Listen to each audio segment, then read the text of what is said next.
Bonjour à tous, mon nom est François Letarte et bienvenue sur ma chaîne JDR-Détente, une chaîne consacrée aux jeux de rôle sur table. Vidéoliste et un RPG Week, numéro 46 je crois. J'ai pas été voir la vidéo de Bruno, sa vidéo dans la description, je vais prendre le temps de voir ça éventuellement. Mais juste le titre, je sais de quoi je vais parler. En fait, la meilleure séance de jeu de rôle que j'ai jamais eue. Ben, en fait, c'est une question qui est embêtante parce que des bonnes séances, j'en ai vraiment gros, je veux dire. Fait que tu sais, d'en trouver une, mais en fait, j'en ai une que je vais vous raconter, je pense, qui va faire changement de ce que je raconte d'habitude, à propos d'un jeu dont je parle pas souvent, mais que j'ai quand même été joueur, et un jeu que je considère comme étant un grand jeu.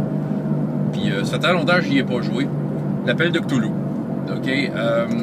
J'ai joué avec quelques meneurs de jeux d'Appel de Cthulhu, mais il y en a un en particulier qui, à un moment donné, est arrivé comme à ce que j'appellerais la séance parfaite, là, tu sais. Je pense que tout y était. C'était l'ambiance. Tout était dans l'ambiance. L'ambiance était réussie.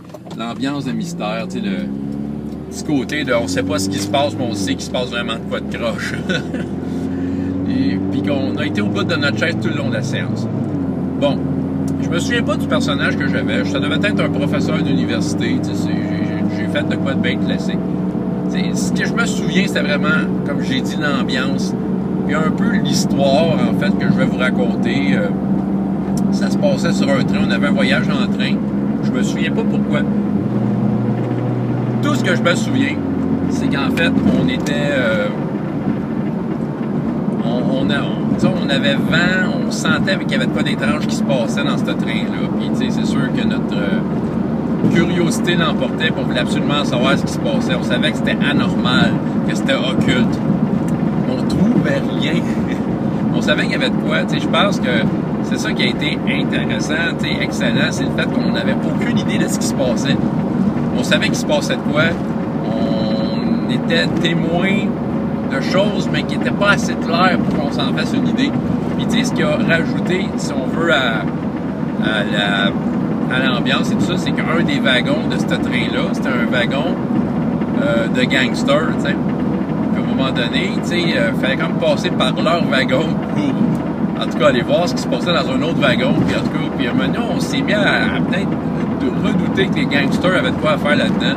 Fait qu'on s'est mis un peu à s'en mêler, tu sais, genre, se mêler de leurs affaires. Et là, c'est ça, là, les problèmes s'accumulaient à une nouvelle vitesse incroyable. Mais tout était là, on était au bout de notre chaise.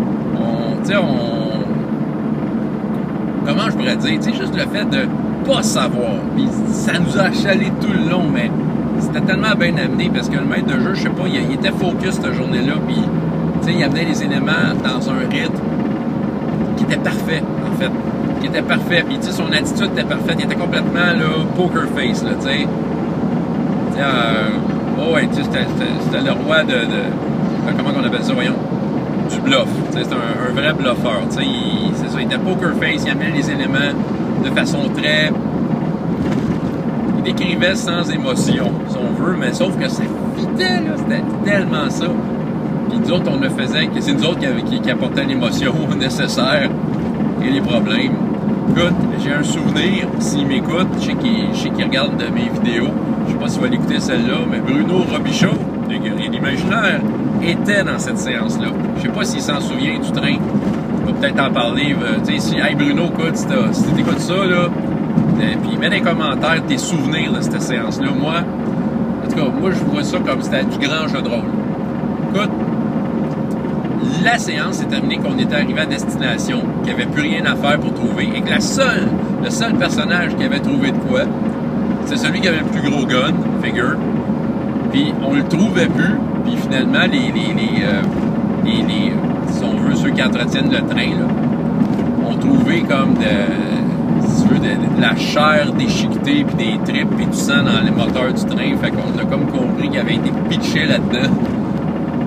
On soupçonnait que c'était lui. Je pense qu'on a trouvé un élément qui nous amenait à confirmer que c'était notre ami avec ses gros fusils qui était pris qui avait été pitché là-dedans. C'est le seul qui a vu actuellement ce que c'était la créature. Et voilà. Mais il a été complètement déchiqueté.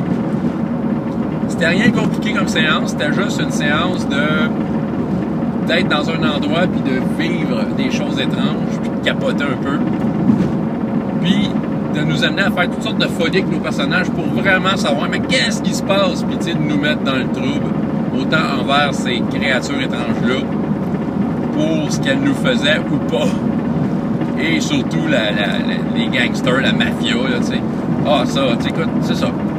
Fait que ça a été une grande scène. Il y a plein d'autres, mais celle-là, tu sais, j'aime ça la raconter, celle-là, parce que pourquoi qu'elle m'a marqué tant que ça? Je pense qu'en fait, c'était une époque où, tu sais, c'était une époque où vraiment cette séance-là, c'était démarqué par rapport à tout ce que j'avais fait.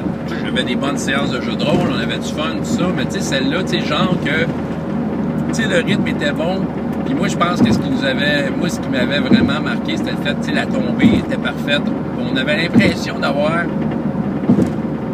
sans avoir rien accompli, avoir vécu une histoire avec une fin. Tu sais, c'était, dans le fond, sans que ça ait été annoncé de cette façon-là, ça a été un one-shot, séance unique, parfaite. Voilà, fait que c'est une séance de l'appel de Cthulhu que j'ai vécu, puis qui fait partie de grandes séances de jeux de rôle, parmi les meilleures que j'ai eu la chance de jouer. Donc, c'est ça. Commentaire en question. François Letard, JDR D30, et jusqu'à la prochaine fois, ayez autant de plaisir dans la vie que dans les jeux. Au revoir.